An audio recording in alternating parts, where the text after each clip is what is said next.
सत्यकाम जवाल।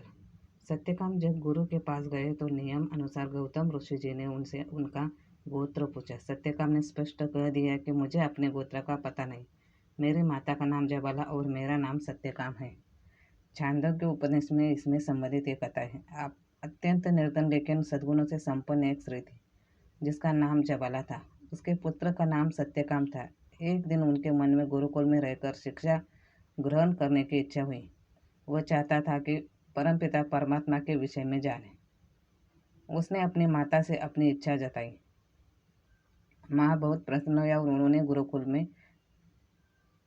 अपने पुत्र को जाने तथा अध्ययन करने की आज्ञा दी।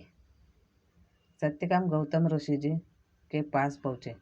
महर्षि गौतम समझते थे कि बालक आया है तो पहले पढ़ने के लिए ही आया होगा। फिर भी उन्होंने पूछ लिया, बालक किस कार्य से आए हो?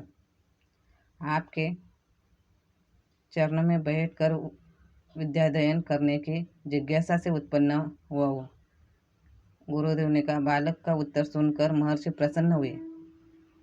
उन्होंने पूछा, क्या नाम है तुम्हारा? सत्यकाम, बालक ने कहा। पिता का नाम क्या है? महर्षि जी ने दूसरा प्रश्न किया। सत्यकाम को कभी पिता के बारे में कुछ भी पता नहीं था और न अपने कभी उनको नाम सुना था। अपने पिता का उन्होंने कभी नाम नहीं सुना था। उसने कभी अपने पिता के विषय में कुछ जाना नहीं था। इसलिए महर्षि के मुख से पिता का नाम सुनकर वह विस्मित हुआ, किंतु तुरंत ही उसने उत्तर दिया, पिता का नाम तो मुझे ज्ञात नहीं है गुरुदेव। मैंने कभी उनको देखा नहीं है। मैं तो केवल अपनी माँ को ही जानता हूँ। उनका नाम जबाला है। महर्षि ने उनको समझाते हुए कहा, पुत्र, यद्यपि तुम्हारे उत्तर से मैं संतुष्ट हो, फिर भी तुम अपनी माता के पास जाकर अपने पिता का नाम और कुल गोत्र आदि पूछ कर आओ। सत्यकाम न ही निराश हुआ और न ही उसका उत्साह कम हुआ। वह अपनी माता के पास गया और उसने महर्षि के साथ हुए वार्तालाप अपनी माता से पूछने लगा। माता जी, क्या नाम है मेरे पिता का?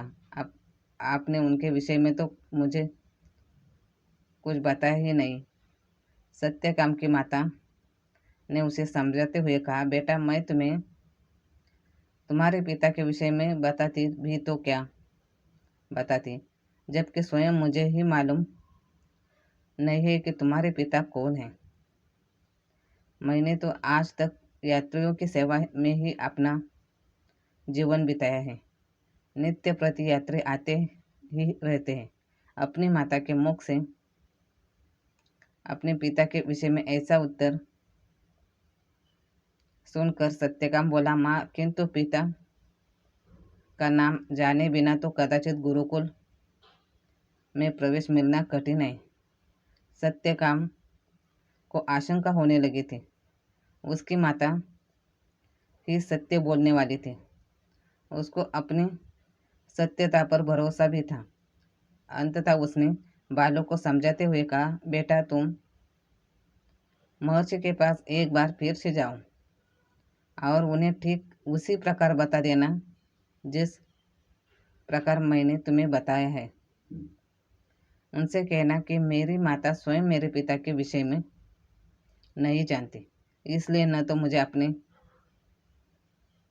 पिता का नाम मालूम है और न अपना कुल गोत्र। प्रयत्न करके देख लो, कदाचित महर्षि इस बात को समझकर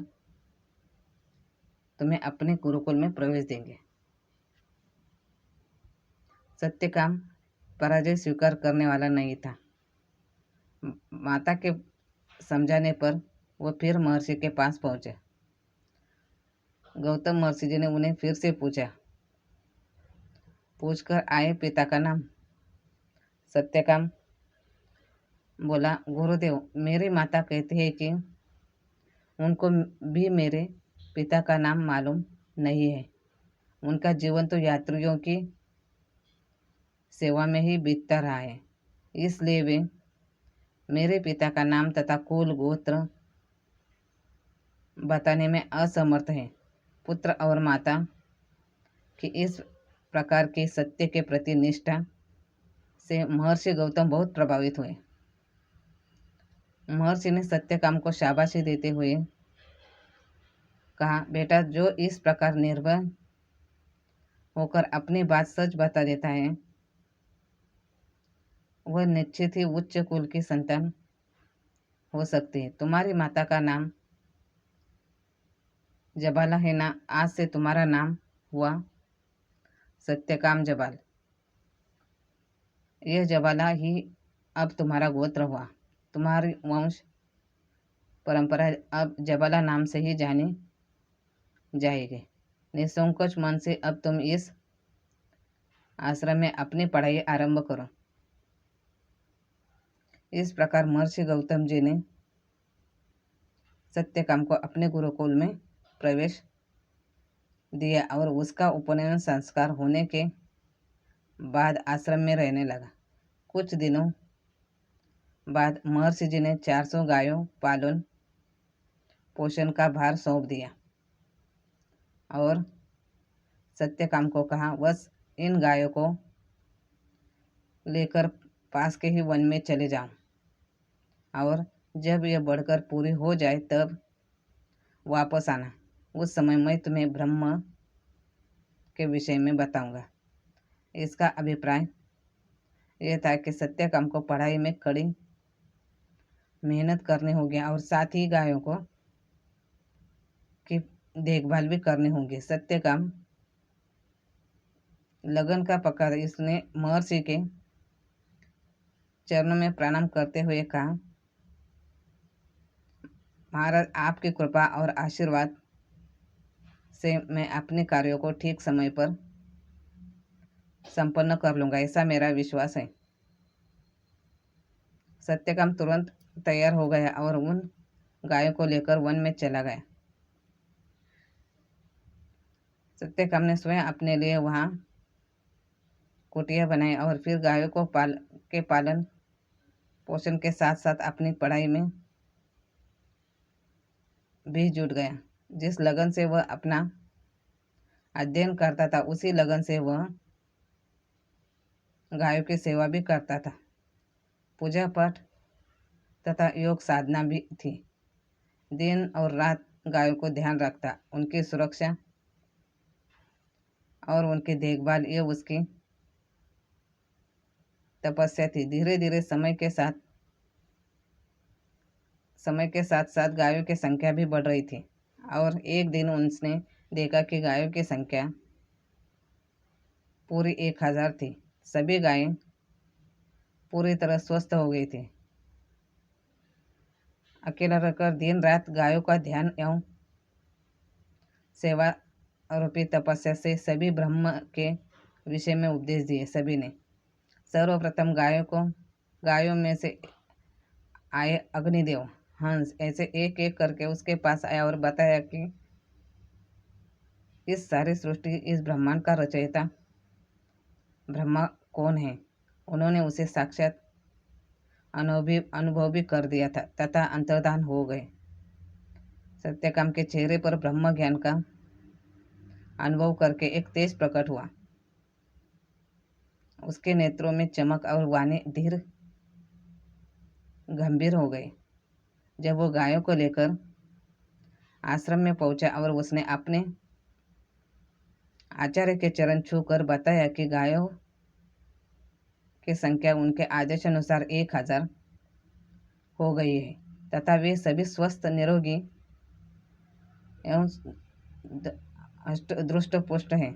इस पर भी यदि मेरे कार्य में किसी प्रकार की कोई त्रुटि रह गई हो तो कृपया आदेश कीजिए। महर्षि अत्यंत प्रसन्न हुए। उन्होंने उसके चेहरे के तेज और आंखों की चमक को देखा और आश्चर्यचकित रह गए। महर्षि जी ने कहा, अब तुम्हें उसकी आवश्यकता नहीं है, क्योंकि तुम्हारे चेहरे से यह ज्ञात होता है कि तुम्हें सत्य का ज्ञान प्राप्त हो गया है। यह बताओ कि तुम्हें किसने सत्य का ज्ञान दिया। सत्यकाम ने सारी घटना सुनाई और बताया कि कैसे देवताओं ने विभिन्न रूपों में आकर उसे सत्य का उपदेश दिया था, लेकिन वह फिर भी उससे संतुष्ट नहीं। वो तो अपने आचार्य के मुख से ही सत्य को ब्रह्म को जानना चाहता है, क्योंकि आचार्य के द्वारा जो विद्या प्राप्त होती है वास्तव में वही श्रेष्ठ है। सत्य काम की विनम्रता, कार्य कुशलता, सत्य के प्रति निष्ठा और विद्या के प्रति अनुराग देखकर महर्षि गौतम बहुत ही प्रसन्न हुए। महर्षि ने उसे आशीर्वाद दिया और फिर उसे कुछ दिन अपने पास रखकर अपनी देखरेख में विद्याओं में पारंगत कर दिया। समय बीतने पर सत्यकाम ने अपनी विद्वत्ता में सारे संसार में अपनी तथा अपने गुरु महर्षि गौतम की ख्याति फैला दी। इस प्रकार उसने देवताओं से भी अधिक अपने आचार्य को महत्व प्रदान किया था। इस प्रकार सत्यकाम पूर्ण ज्ञानी होकर वापस अपनी माँ के पास आ गया और शांति और संतोष के साथ इस प्रकार सत्यकाम पूर्ण ज्ञानी होकर अपनी माँ के पास आ गया और शांति और संतोष के साथ अपने धर्म का पालन करने लगा। धन्यवाद।